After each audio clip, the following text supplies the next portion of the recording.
Replay du mercredi, en attendant le week-end, une partie de Sabre X contre un deck Hero Frog. Sabre X, c'est un peu mon deck du moment, là. J'essaie de l'apprendre, je trouve très drôle. Et je pense que ce replay sera très intéressant parce que il va montrer la capacité des Sabre X à partir, à exploser euh, en un coup et laisser l'adversaire dans une mauvaise position. Donc, et à être capable d'affronter des decks du premier tiers, donc Hero Frog. Ouverture de la partie avec le prodige infernal plus grenouille de substitution, crapaud de substitution, qui met une certaine pression à l'adversaire parce que ça limite les options du genre de Sabre X avec la combinaison crapaud de substitution et grenouille mystificatrice qui se protègent entre elles. Et en plus de cela, le crapaud de substitution pourra toujours invoquer une grenouille licorne lors du prochain tour. Le joueur de Sabre X fait un très bon choix, il décide de poser uniquement Sangan. Il pose notamment pas le Showstrap avec.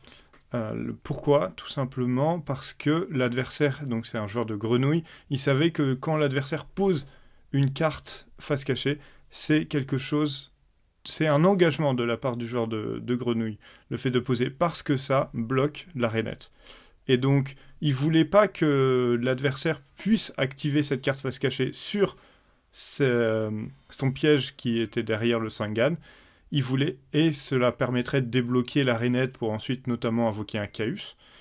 Il a plutôt choisi d'avoir uniquement Sangan, et il a réussi à forcer l'adversaire à jouer son interruption de Raikuki sur le Sangan, qui lui a donné une grande compensation, même si il n'est pas encore dans la partie, c'est quand même une bonne chose qu'il a réussi ça.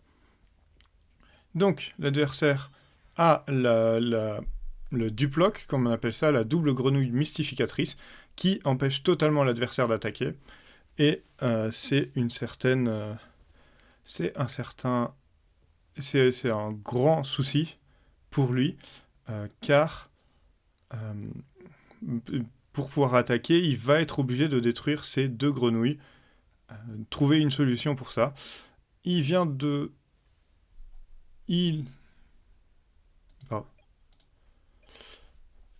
Là, il avait posé Herbellum et l'adversaire n'avait pas attaqué, ce qui effectivement peut sembler bizarre, mais quand on considère le fait que Sabre X joue jusqu'à 5 recruteurs, plus d'autres monstres flip possibles qu'il n'est pas intéressant d'attaquer, alors on comprend parfaitement l'adversaire qui n'a pas envie d'attaquer les Emmer's Blade, il veut plutôt s'en débarrasser avec un Chaos en particulier, ou avec un effet de monstre. Là, on pourrait... l'adversaire invoque donc le prêtre invocateur active son effet pour se passer en défense.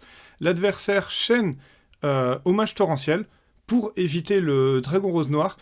Et franchement, je pense que j'aurais laissé passer, je n'aurais pas activé Trap Stun parce que l'hommage torrentiel aura détruit le board adverse et l'effet de passer en défense du Summoner Monk, donc qui est en chaîne Link 1, aurait fait que les grenouilles mystificatrices manquent le timing. Il décide plutôt d'activer Trapstone pour ensuite faire certainement Dragon Rose Noir pour raser le terrain, mais ce Dragon Rose Noir, pour le coup, permettra aux grenouilles mystificatrices de chercher une autre carte, de se remplacer par un autre grenouille, et notamment 2 grenouilles démons qui peuvent s'invoquer spécialement et retourner le monarque dans la main. Il décide d'aller à fond, donc là il doit activer One for One. One for One dans le deck Sabre X, il n'y a qu'une seule cible, c'est lui, c'est Ragigura. Mais sa force, c'est que c'est d'avoir une invocation spéciale qui est quand même assez rare dans le format Edison, et dans un deck qui a besoin d'invoquer 2 monstres Sabre X, ça c'est l'idéal. Il décide donc de ne pas faire Dragon Rose Noir, il va plutôt faire le Magicien des Arcanes, effectivement, pour se débarrasser du terrain adverse Et avoir le Fold Troll en attaque, il a certainement considéré qu'il n'aurait pas une bonne occasion de l'activer si il faisait Dragon Rose Noir.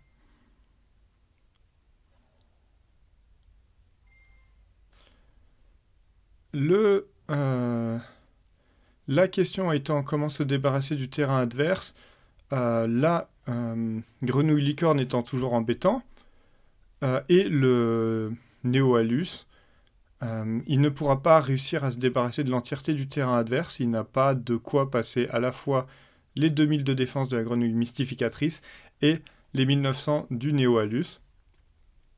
En tout cas, son Herbelloon, malheureusement, ne pourra pas toucher les points de vie de l'adversaire en attaque directe et ne pourra pas permettre de défausser la carte adverse.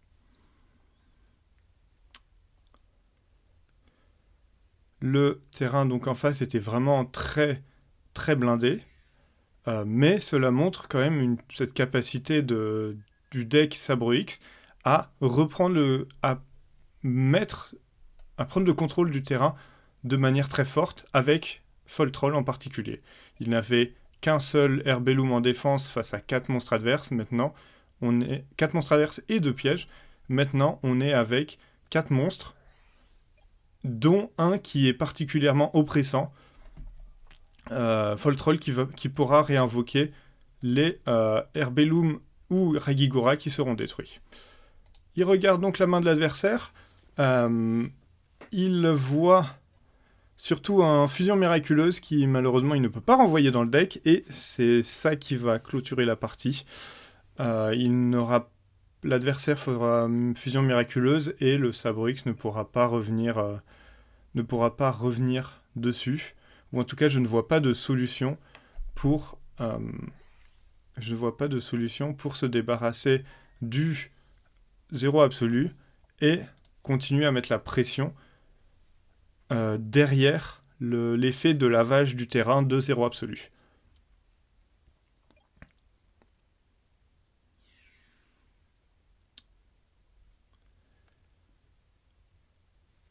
En tout cas, encore une fois, je veux noter cette capacité de push du Sabre X, puisque dans le cas où il n'y avait pas une fusion miraculeuse, si à la place il y avait uniquement un Chaos et d'autres cartes, genre il y avait 2 grenouilles démons qui étaient connues, il y avait 2 inconnus.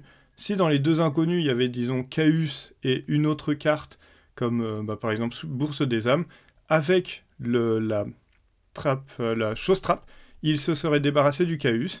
L'adversaire aurait uniquement 2 Swap Frog qui ne fait rien, plus une 3ème carte qui ne réussit pas à se débarrasser de l'Herbelloon. Et au tour suivant, l'adversaire aurait pu continuer à mettre encore plus la pression. Donc, ça aurait le joueur de Sabre X aurait pu faire le comeback avec cela.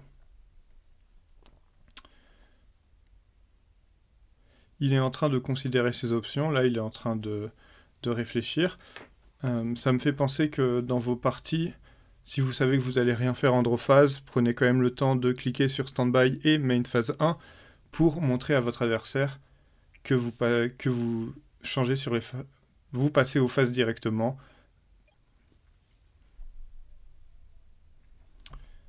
Or, il n'y a pas grand-chose que le joueur puisse faire, malheureusement. Si, il y a une option très forte. C'est Rat Géant qui peut ensuite tutoriser. Qui peut tutoriser ce qu'il veut, et notamment le chevalier à l'épée de serpent, qui va détruire la rainette pour ensuite invoquer autre chose. Ou plutôt, là, il y a même l'option, ou plutôt là, le Rat Géant va invoquer Emmer's Blade. Ah non, il invoque directement Fullhelm Knight. Ce qui fait qu'il passe par là. L'autre option, c'était plutôt que d'invoquer directement le Fullhelm Knight, c'était d'invoquer le Emmer's Blade. Le Emmer's Blade lui-même se suiciderait sur le Néo-Alus, partirait au cimetière, invoquerait le Fullhelm Knight taperait la rainette, le Fullhelm Knight, chevalier à l'épée de serpent, invoquerait l'Emmer's Blade. Et ensuite, ça fait qu'on peut faire directement Dragon Rose Noir sans avoir à passer par notre griffe d'arsenal. C'est un choix comme les autres. Ça retire simplement un Hammer's Blade du deck. S'il considérait qu'il préférait conserver ses 500 points d'attaque, eh bien très bien. En tout cas, il réussit à se débarrasser du 0 absolu de manière très très propre. Là, en face, on a donc toujours 2 cartes connues.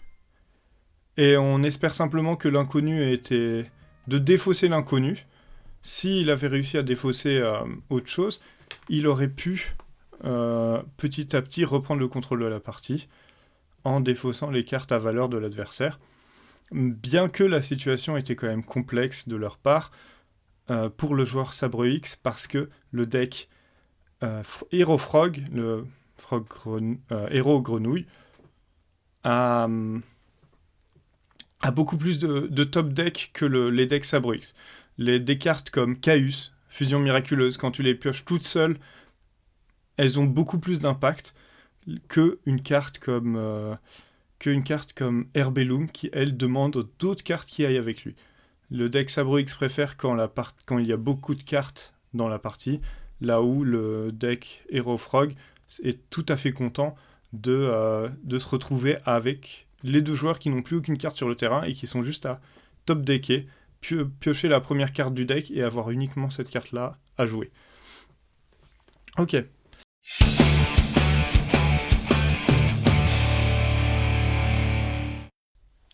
Deuxième partie. Donc, le joueur de Sabre X va commencer. Il va ouvrir avec Rat Géant en défense et Trapstun, et donc paralysateur de piège derrière. Des choix effectivement intéressants. Paralysateur de piège, on pourrait penser que ce n'est pas utile face à Héros Grenouille, qui joue peu de pièges, mais les quelques pièges qu'il joue sont effectivement particulièrement efficaces parce que le reste de l'engine est très fort, et donc le paralysateur de piège est tout à fait compréhensible dans ce genre de situation. Et là, par exemple, il prend un avantage géant grâce au paralysateur de piège qui permet à Herbellum de toucher une attaque directe et d'activer son effet de défausse.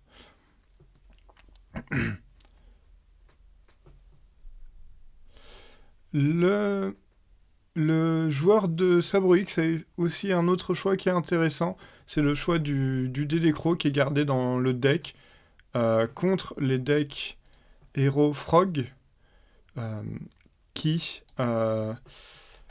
dont le souci de Corbeau Dédé est que ça ne va jamais bloquer, ça va rarement plutôt bloquer un play de l'adversaire.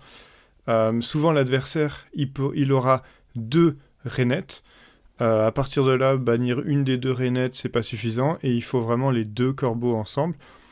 Et les activations de fusion miraculeuse, pour peu qu'il ait 2 héros et 2 hauts dans le cimetière, eh bien vous ne pourrez rien faire sur ça. L'adversaire en face avait tout de même gardé le guerrier synchronique qui permet d'invoquer Kalidor, une carte vraiment efficace contre les Sabres X, parce que ça permet notamment de passer leurs recruteurs. Donc les rats géants, les Hammer's Blade. Il faudrait à côté avoir un monstre à invoquer qui ait moins de 800 points d'attaque, ce qui permettrait de retourner les recruteurs pour que le Kalidor tape dedans. On pourrait notamment se dire que le joueur de Grenouille pourrait tout à fait attaquer avec ses crapauds de substitution, attaquer avec sa grenouille mystificatrice pour retourner les monstres adverses et les détruire avec Kalidor. C'est une option qu'il a. Avec 5000 points d'attaque, ça se débat. Pardon, avec 5000 points de vie, ça se débat. Mais par contre, ça fait qu'il se retrouve à peiner. Malgré qu'il ait ce Kalidor qui mette la pression adverse, au final, il fait pas grand-chose sur le terrain. Il attend simplement que son temps passe. Donc notre joueur de Sabre X vient de piocher le Herbellum. et a de quoi passer à l'attaque, avec Emmer's Blade, Herbellum, qui permet ensuite d'invoquer Foltroll, qui peut immédiatement invoquer l'Herbellum en face. Est-ce nécessaire de l'activer tout de suite, sachant qu'en face il y a un autre piège? Je pense que on peut considérer vraiment d'attendre, parce que nous avons la libération d'âme qui va se débarrasser de la dernière rainette. Et en face, on a un adversaire qui semble pas spécialement motivé d'attaquer nos propres monstres. Donc, on peut s'attendre à ce qu'il se fasse rien pour le moment. Et on va essayer d'attendre encore un peu, voir si on peut pas piocher une carte anti-MP. Après, avec un Trapstone et un Violent Orage qui sont passés, il doit rester plus que la Tornade Géante pour comme carte anti-MP, peut-être un autre paralysateur de piège. Donc les probabilités de faire notre combo de Foltroll en toute sécurité sont quand même assez basses. La majorité des cartes étant déjà passées.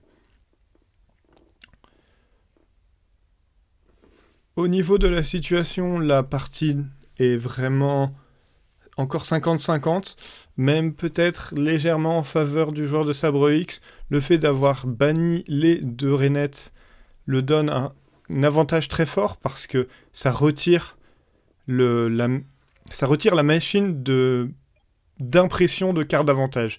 C'est vraiment les rainettes qui font que les monarques deviennent des plus à chaque tour, deviennent des plus en carte d'avantage. Et sans cela, il n'a plus trop il sera obligé de sacrifier des vraies cartes pour pouvoir activer ses monarques. Il semblerait que la patience du joueur de Sabre X est particulièrement payée, parce que l'onde glacée vient d'être piochée. L'onde glacée, c'est une carte vraiment forte dans le deck Sabre X. Donc comme on a vu au tour précédent, il aime partir et exploser d'un coup. L'onde glacée fait exactement ça. En face, donc nous venons de piocher un prêtre invocateur qui malheureusement arrive après les 2 Herbellum. Ça fait que le chat ne pourra pas activer son effet si nous n'avons pas d'autres monstres dans le deck. Si nous n'avons pas d'autres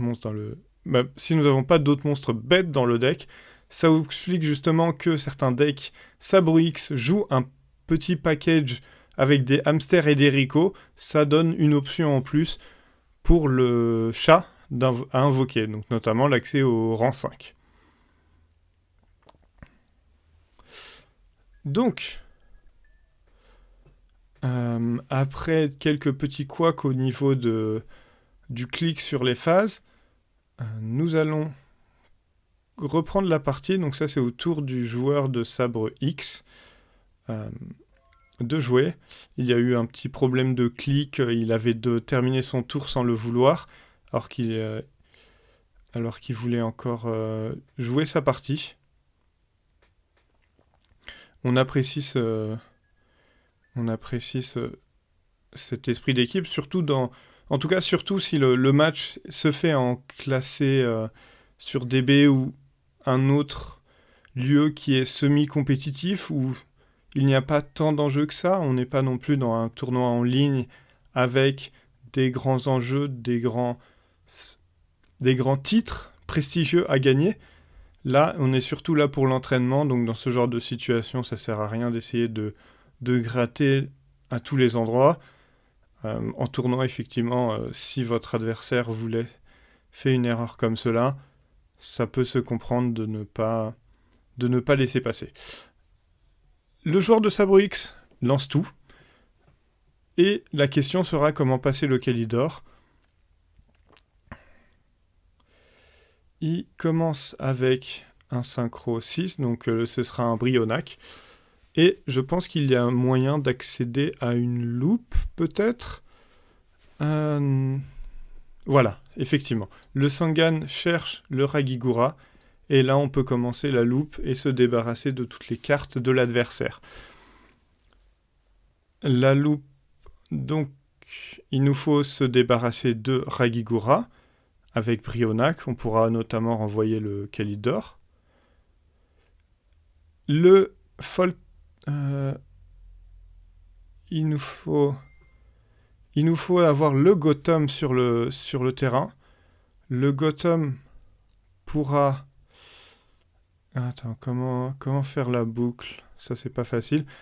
En tout cas, une fois que on peut recycler des... Ah voilà, donc là, le Foltroll revient.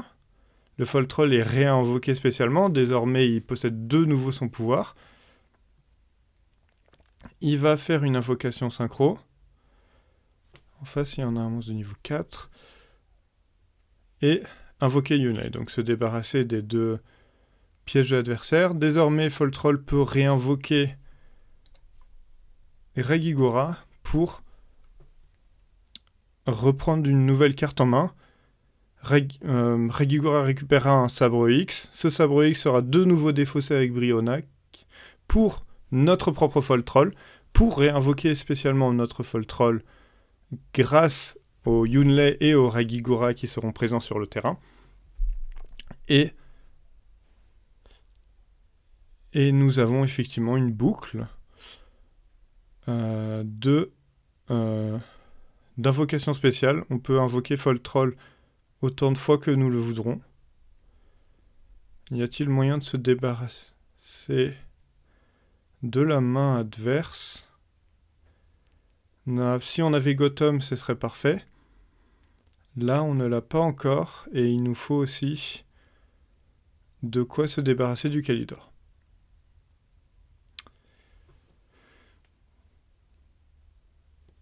Donc beaucoup de réflexions de la part du joueur de Sabre X qui a vraiment le tour du match. C'est le moment ou rien pour le joueur de Sabre X. Si il rate ce moment-là, la partie ne pourra plus revenir comme c'est avant.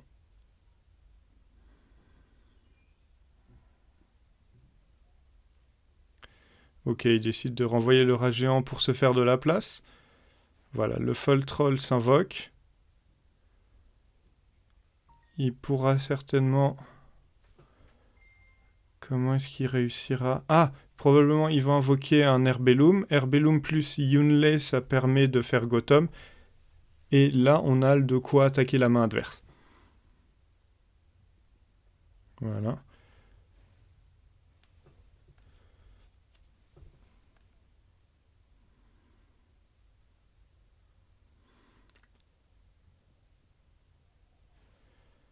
Notre Gotham qui vient d'arriver. On devrait défausser ce qu'il faut et ensuite renvoyer le Kalidor dans la main, puisqu'il reste encore une plaie dans la stratégie du Sabre X, parce que le Sabre X a beau avoir les meilleures attaques du monde, s'il n'arrive pas à passer l'effet du Kalidor, alors ça ne sera pas possible.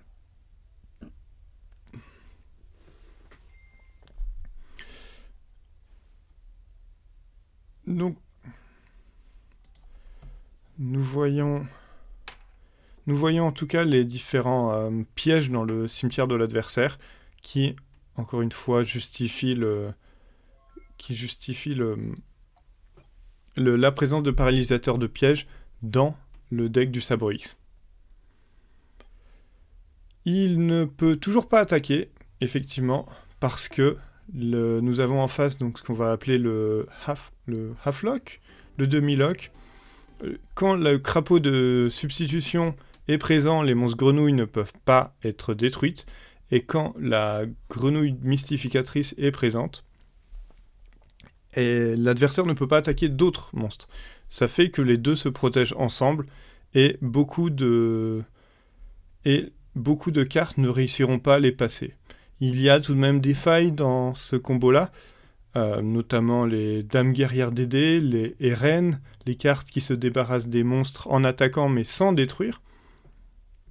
Et bien sûr tout ce qui est effet de destruction, mais ça c'est la même chose si vous aviez 2 grenouilles mystificatrices.